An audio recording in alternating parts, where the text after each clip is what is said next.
আসসালামু আলাইকুম। আজকে দেখাবো হচ্ছে যারা বাংলাদেশ থেকে বাংলাদেশের সিম কার্ড নিয়ে দেশের বাইরে যাচ্ছেন, রোমিং ইউজ করতে চাচ্ছেন, সেই রোমিংয়ের কিছু বিষয় আপনাদেরকে দেখাবো।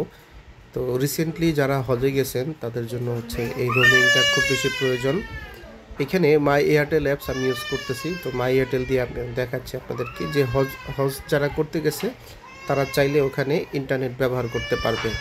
তো আমি আপনাদেরকে দেখাচ্ছি এখানে প্যাকেজে যাওয়ার পরে বান্ডেল আছে।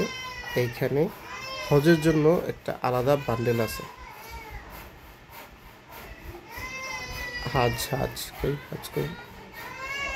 এই হাজ প্যাক। এই হাজ প্যাকে আপনি চাইলে হাজ প্যাক এখান থেকে অ্যাক্টিভেট করে নিতে পারবেন।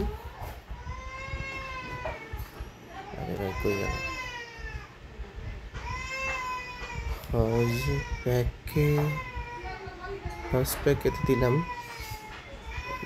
চাপ, গেল কোথায়? আরে পেঁপো শুরু হয়ে গেছে রে।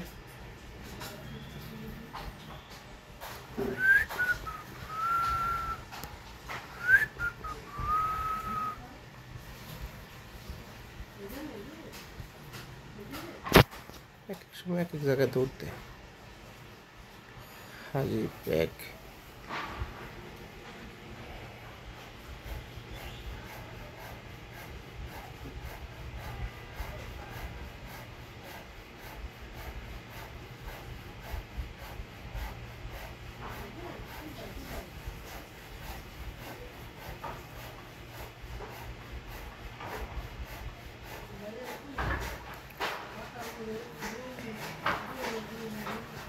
যে দেশে যাবেন ওই দেশে হচ্ছে সিলেক্ট করে এখান থেকে অ্যাক্টিভ করা যাবে। আচ্ছা, যাই হোক, সৌদিটা দেখবো। আচ্ছা, সৌদিটা হচ্ছে এখানে হাজি প্যাক।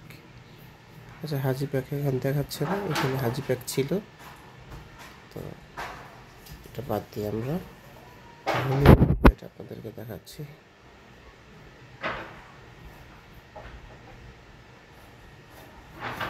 এরকম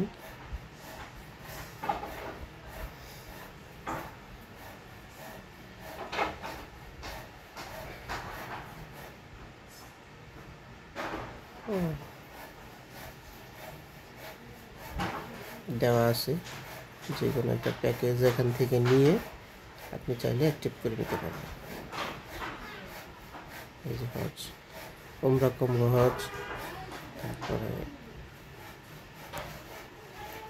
হজ কম্বো 10 GB 30 GB, এখান থেকে বিভিন্ন ধরনের ডেটা প্যাক আপনারা কিনতে পারবেন। তো কেনার জন্য আপনাদেরকে ডুয়েল কারেন্সি কার্ড লাগবে। কেনার সময় ডুয়েল কারেন্সি কার্ড লাগবে। আর যদি ঘরে বসে ডুয়েল কারেন্সি কার্ড না থাকে তাহলে এয়ার টিকিট, পাসপোর্ট আর ভিসা এটা নিয়ে হচ্ছে এয়ারটেল কাস্টমার কেয়ার গেলে তারা অ্যাক্টিভ করে দেবে এখান থেকে। খুবই ইজি, ঠিক আছে? যে কোনো দেশেই আপনি চাইলে রোমিং করতে পারবেন, শুধু সৌদি না। এই যে দেখেন, ঠিক আছে, দেশ সিলেক্ট করতে পারবেন কোন দেশে যাবেন। এই যে প্রায় দেশের সাথেই হচ্ছে আমাদের বাংলাদেশের আছে।